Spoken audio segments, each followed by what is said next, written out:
Welcome to this week's episode of Real Talk about real estate with Peter and Nicole. What are we going to talk about today? There's a few pretty interesting things that I want to share. The overnight rate for Canada has remained at 0.25%. Basically, they're indicating that rates aren't going to take a major hike until 2023.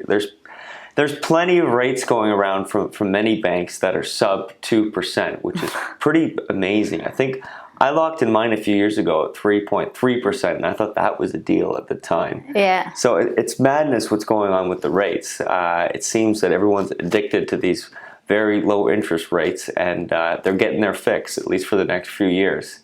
The other thing is RE/MAX Escarpment had the most recorded showings on a single day last Wednesday. It was 768 showings just for RE/MAX Escarpment. So that's the most that's ever been recorded on a single day since they started recording in the last 10 or 12 years. So just a few interesting things about what's going on real estate wise. Yeah, and the market's still red hot, largely because of those crazy low interest rates, I'm sure. 22% increase in appointment activity from the week previously. Number of sales were also up about 13% compared to the week prior to that. Unfortunately, the number of new listings were down by about 13%. So lack of inventory continues to be a big challenge for buyers who are out there trying to take advantage of these crazy low interest rates, and it would be really nice to see some more houses come on the market, that's for sure. Yeah, it seems like no end in sight, no slowdown. It is amazing to hear all these numbers of interest rates going down low, of record showings, of still a lack of inventory. And then you contrast that with what CMHC predicted, I don't know, a month or two ago, saying that the prices were supposed to drop 10 or 20% in the next 6 months.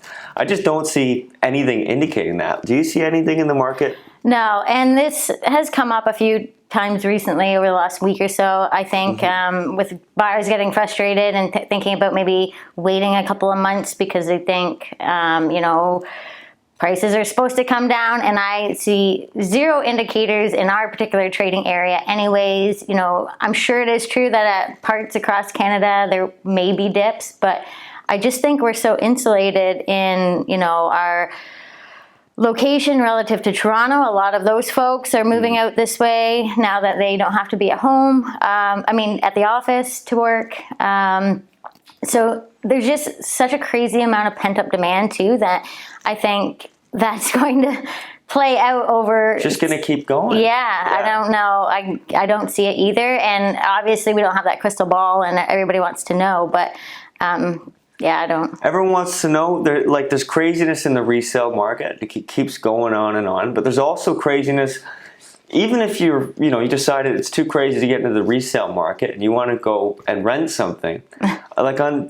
First of all, there's not very much to choose from. If you search on Kijiji, or even if you have a realtor looking for you on MLS, there's not much in terms of options for renting. And if you do find something that you like that seems reasonable, just like with a purchase, you're going to be in competition with 5, 6, or 7 other offers. We have a guy on our team that only does leases, and he's been in competition and losing out. And that would be a mega heartbreaker. If you took the consolation prize of renting, if that was your situation, and you had to compete even for that.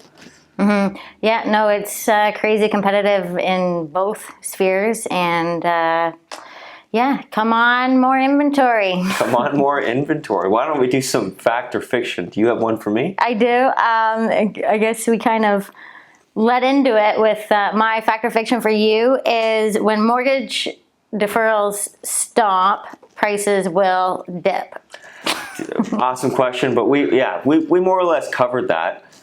There's no, like you said, we have no crystal ball for something like that. But it's a great thing to bring up because I have friends and I have clients and I have people that I've talked to that say, once these deferrals run out, once CERB runs out, everything's going to crash and I'm going to take advantage. Well, great plan, but let's say that happens in 6 months. every month, on average, people's houses are appreciating by about $5,000. So 5 times 6, it's $30,000.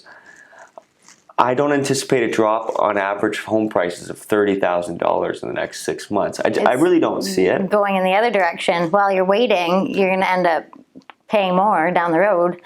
I'd play the odds and say you're more likely to lose out on at least $30,000 of appreciation, even if there is a 10% dip. Well, and just on that note, here's the other thing about the idea of a dip. Like, even if we were just, playing worst case scenario, even if we do see a dip in prices, it will recover. So unless you're buying and wanting to sell within the same year, I really think those are the only people who would be impacted by a major dip.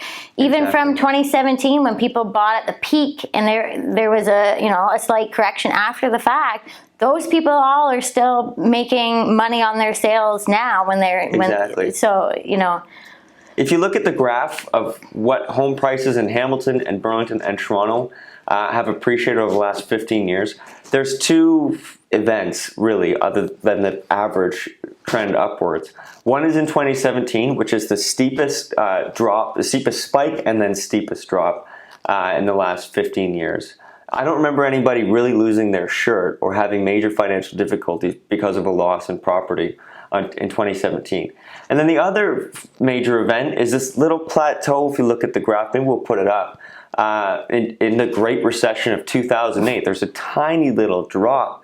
In my mind, I would have thought it was a mega disturbance, but I was surprised when I looked at the graph to see how minor it is. The overall trend, like you said, if you look at the long term, it's plugging away upwards. And your dad, Drew, mentioned a point that's really stayed with me, and he said, for anybody who bought real estate in 2007, right before that dip, are they complaining now? Probably not, because whatever they own is double what it was then, probably. Yeah, great point. So hang on to it. Mm-hmm. Do you have one for me? I just gave you yours. Oh, I've got one for you. Sorry. Well, speaking in terms of competition and the market heating up, let's say there's a listing that you're looking at and they set an offer presentation date, and that's a week away. Can you bring an offer before that? So I didn't frame that as no, that's what I was trying to wrap my head around. Either way, anyways, you can't. So the nut of it is even with an offer date where they're holding offers until that date, there's nothing stopping your agent or you from putting in an offer ahead of that date. Sometimes they'll have it in writing that they won't review any offers. Other times they have it also in writing that there's a date, but the seller reserves the right to review any offers before that. So I don't really understand the point of a date in that circumstance. But it's known as a preemptive or a bully offer, and in some cases it can be a really good strategy because it sort of reduces the amount of time that people will have to see the property, and so likely reduces your competition. But it does become a bit of a fine line with not wanting to get on the bad side of the listing agent or the rub everybody the wrong way. Yeah, or the sellers. So that's where the relationship between the buying agent and the listing agent really comes into effect. So it is fiction that you have to wait until the offer waiting date, but sometimes it might be in your best interest too. It just depends case by case. Yeah, and it doesn't cost anything to bring an offer. All right, I think that about does it for this week's episode. Thanks for tuning in. Thanks for tuning in, and remember, you don't need a weatherman to know which way the wind's blowing. Have a great weekend.